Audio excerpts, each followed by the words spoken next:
बच्चों सुप्रभात। मैं Arun Kumar residential Paramount mission school से यूट्यूब चैनल में आप लोगों का हार्दिक स्वागत करता हूं। आज हम आप लोगों को वर्ग 6 को हिंदी विषय से पाठ 5 रहीम के दोहे पढ़ाने जा रहा हूं।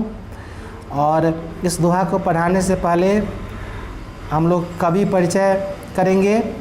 कवि परिचय में रहीम के बारे में कुछ बताया गया है। रहीम का पूरा नाम अब्दुल रहीम खानखाना था। उनका जन्म सन 1556 में लाहौर में हुआ था। वे अकबर के संरक्षक बैरम खां के पुत्र थे। वे अकबर के प्रधान सेनापति और मंत्री थे, साथ ही एक वीर योद्धा भी थे। वे अकबर के नवरत्नों में से एक थे। रहीम की मृत्यु 1627 में हुई। रहीम बड़े ही लोकप्रिय कवि थे। उनके नीति के दोहे बहुत प्रचलित हैं। इन्होंने दैनिक जीवन से उदाहरण लेकर किसी की बात को सहज सुबोध बना दिया है। रहीम हिंदी, संस्कृत, अरबी, फारसी आदि भाषाओं के विद्वान थे। उन्होंने कवित्व, सोरठा, सवैया छंदों में भी रचना की है। अवधी और ब्रज भाषा दोनों पर उनका समान अधिकार था।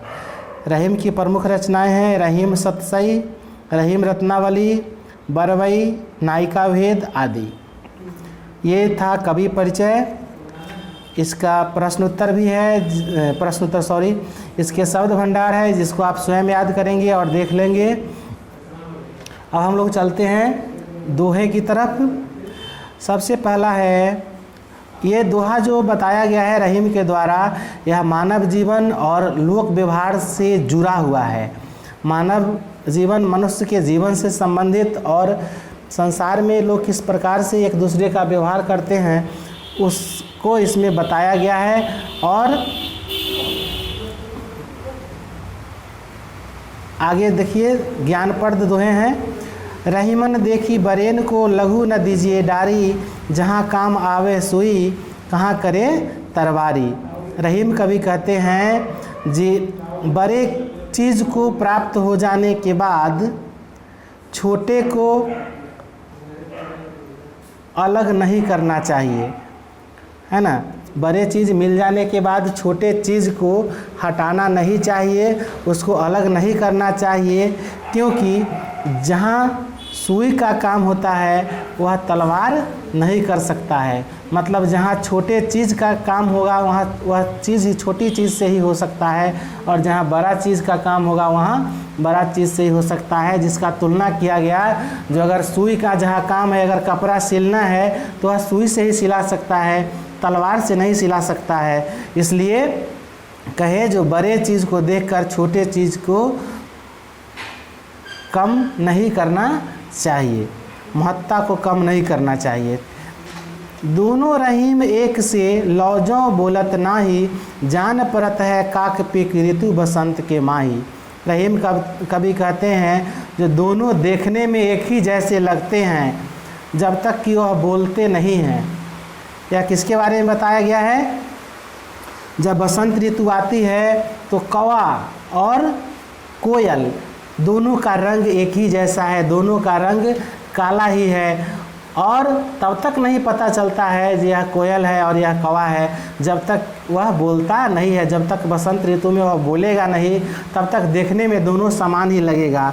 तो कवि का भाव क्या है यहाँ पर, जो देखने में सभी मनुष्य देखने में एक ही जैसे होते हैं, लेकिन उनके व्यवहार से, उनके बात से पता चलता है यह सज्जन व्यक्ति हैं और यह दुर्जन व्यक्ति हैं। तो इसलिए बताया गया है जो रंग दोनों का एक ही है, बनावट दोनों का एक ही है, लेकिन जब बसंत ऋतु आती है दोनों जब बोलते हैं तभी उसकी हम पता करते हैं जो यह कौवा है और यह काक है। तो इससे हमें क्या शिक्षा मिला? यह शिक्षा मिला कि मनुष्य भी देखने में सब एक ही जैसे हैं, सब एक ही कलर में है। सबका अंतर कब पता चलता है एक दूसरे में? जब उनका व्यवहार, उनका बात हमारे सामने प्रकट होता है।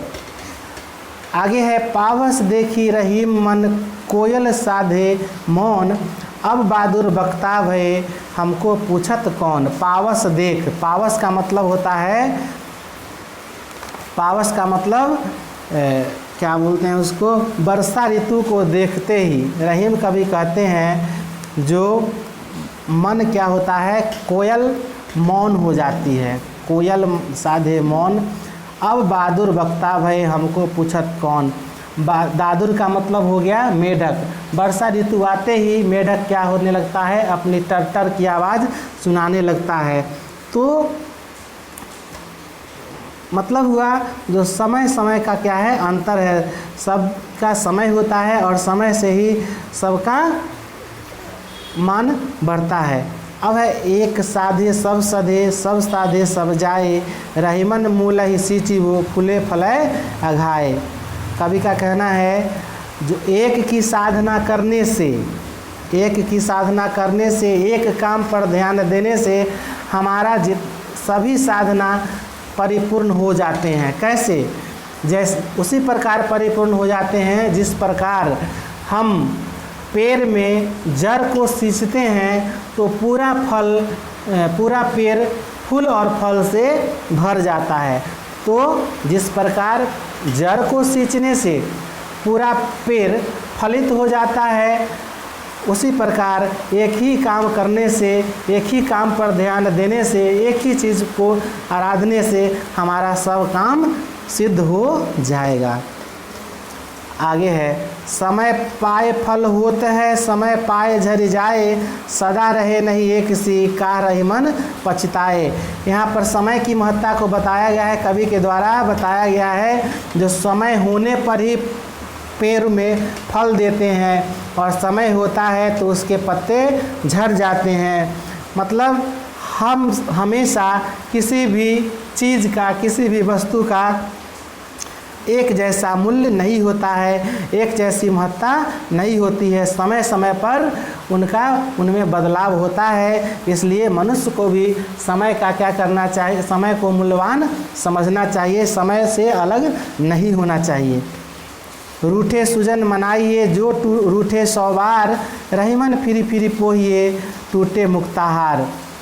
रहीमन कवि कहते हैं कि जिस प्रकार माला टूट जाता है तो उसको बार बार टूटने के बाद भी उसको हम पिरो कर फिर माला बना लेते हैं। ठीक उसी प्रकार अगर सज्जन व्यक्ति हैं तो आपसे बार बार रूठ जाते हैं तो भी उनको हमें मनाना चाहिए, क्योंकि सज्जन व्यक्ति से हम कुछ ज्ञान प्राप्त कर सकते हैं। अब आगे बताया गया है जो बड़े बड़ाई ना करे, बड़े न बोले बोल, रहीमन हीरा कब कहे लाख टका मोरो मोल।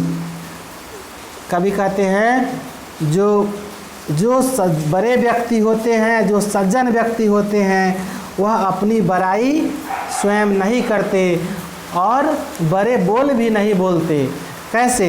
जिस प्रकार हीरा बहुत ही मूल्यवान होता है, सभी जानते हैं हीरा बहुत ही मूल्यवान होता है, लेकिन वह अपनी कीमत नहीं बताता, वह अपनी महत्ता नहीं बताता जो मैं मूल्यवान हूँ, मेरा कीमत इतना है।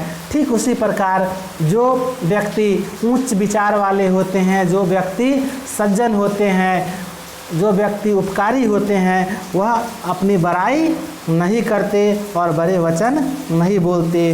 तो अगर हमें सज्जन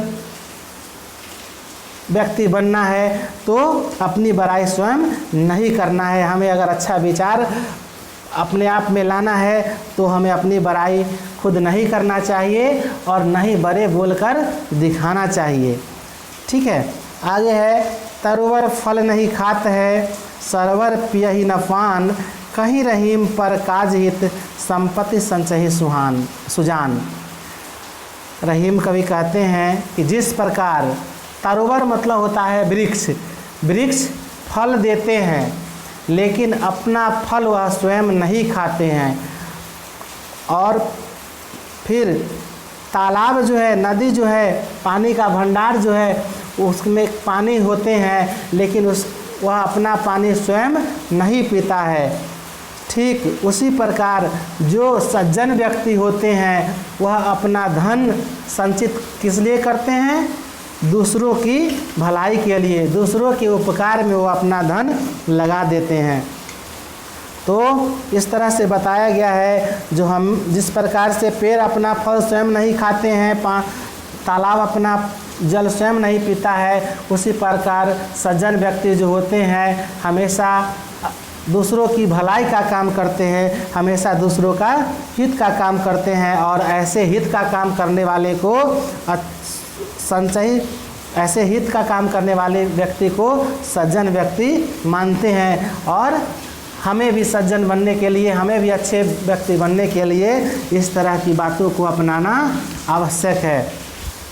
तो रहीम के द्वारा ये 8 दोहे दिए गए हैं। ये आठ दोहे जो है हमारे मानव जीवन पर आधारित है और लोक व्यवहार में आता है। और अगर हमारा व्यवहार, हमें अपने व्यवहार को अच्छा बनाना है तो हम समझ रहे हैं कि इन सारी बातों को हमें अपनाना आवश्यक है, तभी हम अपने जीवन में आगे बढ़ सकते हैं। आगे आप इस दोहे को याद कर लेंगे और शब्दार्थ को भी याद कर लेंगे और इसका प्रश्न उत्तर आपको अगले वीडियो में जाएगा। तब तक के लिए धन्यवाद।